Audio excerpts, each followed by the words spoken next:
साथियों नमस्कार।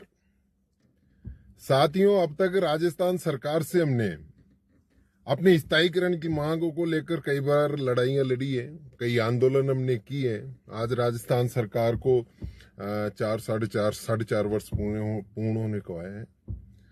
राजस्थान सरकार का हमारे साथियों ने धन्यवाद भी दिया है, लेकिन साथियों जो हमारी स्थायीकरण की जो बात थी, कुल मिलाकर बात यह है कि हमारी जो स्थायीकरण की मांग है वो अभी तक अधूरी है।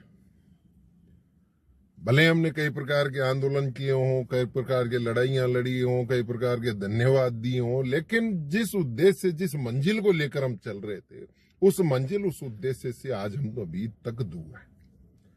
साथियों, 25 अप्रैल के पैदल मार्च के बाद, जो कि पूरा वो पैदल मार्च 40 किलोमीटर का रखा गया था, वो एक पुलिस प्रशासन के डिटेन करने के बाद वो पैदल मार्च अधूरा रहा और महेश जोशी जी से को वार्ता करने के बाद हम वहां से वापस आए।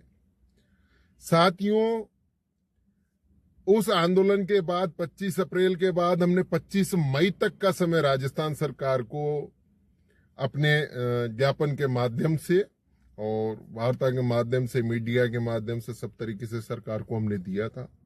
और एक बार फिर आप यूं समझ लीजिए कि हमारी जो मुख्य मांग जो है और हमारा जो मुख्य उद्देश्य है, राजस्थान के तमाम संगठन और राजस्थान के जो तमाम नेता हैं वो इस आंदोलन में बढ़ चढ़कर भाग लेंगे, हिस्सा लेंगे, सामूहिक रूप से लेंगे और एकता के साथ लेंगे। और सामूहिक रूप से और एकता के साथ अगर हम राजस्थान सरकार से लड़ेंगे तो साथियों, मैं आप लोगों को बता देना चाहता हूं, निश्चित रूप से किसी भी रूप से कोई बात संभव नहीं है। हम हमारे उद्देश्य तक पहुंचेंगे, हमारी मंजिल तक पहुंचेंगे, इसमें कहीं कोई दोहराई वाली बात नहीं है। सिवाय मैं केवल एक बात कहना चाहता हूं साथियों, मैं उन साथियों से कहना चाहता हूं जो साथी ये समझ कर बैठे हैं कि राजस्थान सरकार ने हमें भरोसा दिलाया, तो मैं आपको बता देता हूं, यह राजस्थान वही सरकार है जिन्होंने 15 साल के इतिहास में कई बार राजस्थान के संविदा कर्मियों को, राजस्थान के विद्यार्थी मित्रों का, पंचायत सहायकों का, विद्यालय सहायकों का भरोसा तोड़ा, हमारा विश्वास तोड़ा। तो मैं फिर आप लोगों से कहना चाहता हूं, धोखा होने जा रहा है, इस धोखे को संभलो। अभी हम नहीं संभले तो साथियों हम कभी संभल नहीं पाएंगे। आज हमारे पास मौका है,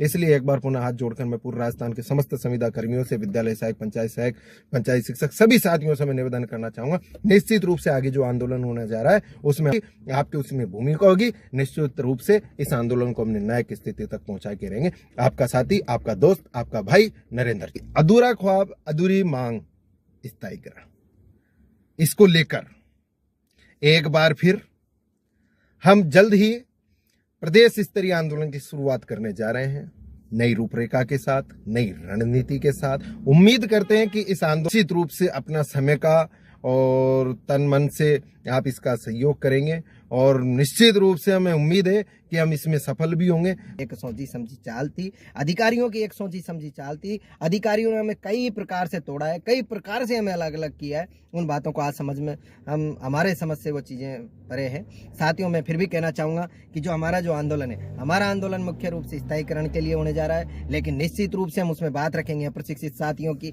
निश्चित रूप से हम बात रखेंगे उसमें उन साथियों की भी जो अब हमारे पंचायत शिक्षक बनने से जो वंचित रहे हैं और जिनके पास बीपीएड एवं अन्य भी जो शैक्षणिक जो डिग्रियां थी, उनको भी हम जुड़वाने का प्रयास करेंगे। लेकिन साथियों, मुख्य जो हमारी बात है वो हमारा स्थायीकरण, और स्थायीकरण अभी हमसे दूर है। और इसी स्थायीकरण को लेकर निश्चित रूप से हम बहुत जल्द आंदोलन की शुरुआत करने जा रहे हैं। जिस तरीके से हमने राजस्थान सरकार को 25 अप्रैल से 25 मई तक का समय दिया था, 25 मई नजदीक आने वाली है और उसके उपरांत भी राजस्थान सरकार ने न IAS पैटर्न को अभी तक हमारे सामने रखा है, नहीं अभी तक उसमें किसी प्रकार का कोई संशोधन किया है। इस तरीके से इंतजार हम और ज्यादा नहीं कर सकते साथियों। यह सरकार निकल जाएगी और बाद में सिवाय हमारे पास पछतावा के सिवा और कुछ नहीं रहेगा। और धन्यवाद साथियों।